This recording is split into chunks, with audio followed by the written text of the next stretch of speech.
State పాలిటిక్స్కి సంబంధించి ఇప్పుడున్న పరిస్థితులు మీరు నిజామాబాద్ వరకు నాది నేను చూసుకుంటున్నాను, బాగా చేస్తున్నాను అంటున్నారు. సో ఈ స్టేట్ పొలిటికల్ లీడర్స్ లెక్క తీస్తే బీజేపీలో కీలకమైన వ్యక్తుల జాబితాలో మీరు కూడా ఒకరు ఉన్నారు కాబట్టి, సో మీరు ఆల్రెడీ సిట్టింగ్ ఎంపీగా ఉన్నారు కాబట్టి, స్టేట్ పాలిటిక్స్లో బీజేపీ ముఖ్యంగా మార్చుకోవాల్సిన అంశాలు ఏమైనా ఉన్నాయా? చూడండి, నేను చిన్న వ్యక్తిని బీజేపీని పోలిస్తే, బీజేపీ అంటే మహాసముద్రం. సముద్రం ఆ సిస్టంలో నడుస్తుంది. సిస్టమ్ దాటితే సముద్రంలో అల్లకల్లోలం అవుతుంది. అంత ఈజీగా ఉండదు. సముద్రం నడవాలంటే సిస్టంలోనే నడవాలా. ఒకటి మాత్రం చెప్పగలుగుతాను, 2023కి ప్రిపరేషన్ ఇవాళ నుంచే స్టార్ట్ చేయాలి. అండ్ ఇంకోటి గుర్తుపెట్టుకోండి, నేను కాంగ్రెస్ ఒక మహానాయకుని కొడుకుని. ఆయన అనేవాడు, Congress doesn't need outside enemy అని. So preparation for next assembly election should have started by now. Amit Shah గారు 2014 ఎలక్షన్ రిజల్ట్స్ అయిపోయిన తర్వాత ఒక ప్రెస్ మీట్ పెట్టారు. నాకు బాగా గుర్తుంది అది. నేను I was with another channel. 2014 election results అయిపోయిన వెంటనే ఆయన ప్రెస్ మీట్ పెట్టేసి వీఆర్ ప్రిపేరింగ్ ఫర్ 2019 అని చెప్పారు. రిజల్ట్స్ వచ్చిన తర్వాత నేను అప్పుడు ఇంకా రాజకీయాల్లో లేదు, మీరు ఇంకా 2016లో వచ్చారు.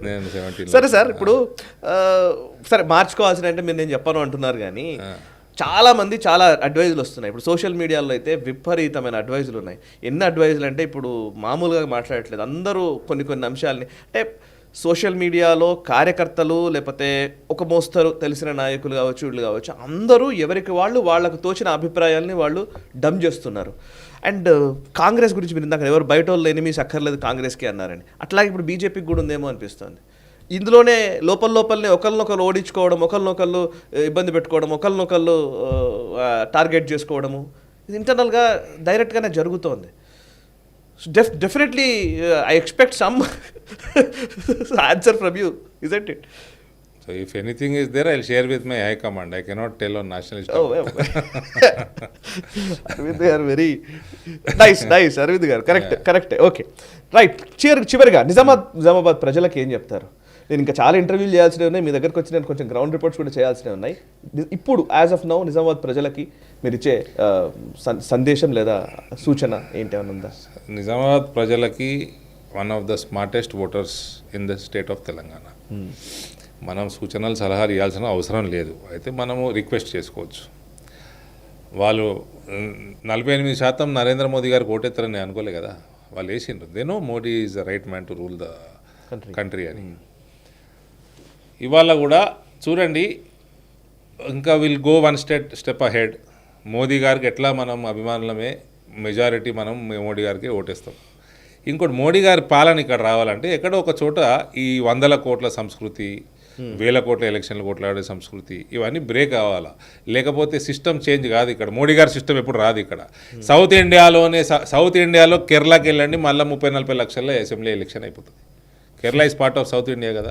The problem lies with Tamil Nadu, Andhra, Telangana and Karnataka. That's all. It is not a big deal.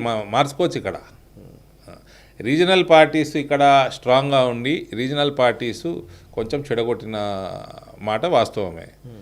కానీ ఇవాళ మనము ట్రాన్స్ఫర్మేషన్ కావాలనుకుంటే సమాజంలో మార్పు అన్నది ఎక్కడో మొదలు కావాలా, దీన్ని పికప్ చేయాలా. Intellectual community, particular doctors, advocates, all these teachers, all these intellectual community, they have to take it up and talk seriously. ఎక్కడ పోయినా డిస్కషన్స్ పెంచాలా. మీలాంటి ఛానల్స్లో కూడా డిబేట్స్ ఇవే కావాలా. సింపుల్గా 500 కోట్లు ఖమ్మంలో ఒక వ్యక్తి ఖర్చు పెడితే, నా నియోజకవర్గంలో ఒక ఎమ్మెల్యే అభ్యర్థి 90 కోట్లు ఖర్చు పెడితే, తెల్లారు లేస్తే పైసలు సంపాదించుకోకుంటే ఏం చేస్తారు? కమిషన్లు తీసుకోకుంటే పెద్ద ప్రాజెక్టులలో కాళేశ్వరాలు మునిగిపోతున్నాయండి. తెలంగాణ సమాజం ఇప్పుడు కూడా కన్ను తెరవకపోతే ఎట్లా? 1,00,000 కోట్ల మీ ఫ్లాగ్షిప్ ప్రాజెక్టు మునిగిపోయింది. ఇంకేం ఎక్స్పెక్ట్ చేస్తున్నారు మీరు? ఏమైనా న్యూక్లియర్ బాంబు పడుతుందా? దీనికంటే ఎక్కువ ఏం కావాలి? ఇంకా మీకు 1,00,000 కోట్ల ప్రాజెక్టు మునిగింది. రైట్, కరెక్టే sir. Thank you very much Arvind గారు. I wish you all the best. Thank you. 2019 ఎలక్షన్స్కి పసుపు బోర్డు బాండ్ పేపర్ తీసుకొచ్చారు. ఈసారి 2024కి ఏమన్నా ఉందా అట్లాంటిది? ఏమంటారు, రాయమంటారా?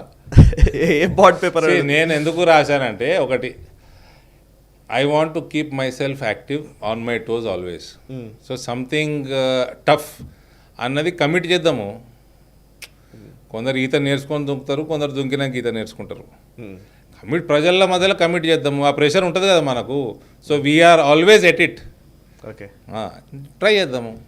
ఈ వీడియో మీకు నచ్చినట్టయితే లైక్ చేయండి, 10 మందికి షేర్ చేయండి. అలాగే కామెంట్ల రూపంలో మీ అభిప్రాయాలను మాతో పంచుకోండి. Nationalist hub group of channels ను సబ్స్క్రైబ్ చేసుకుని తెలుగునాట జాతీయవాద జర్నలిజాన్ని ప్రోత్సహించండి. ఈ వీడియో కింద ఉన్న బెల్ ఐకాన్ పై క్లిక్ చేయడం మర్చిపోవద్దు.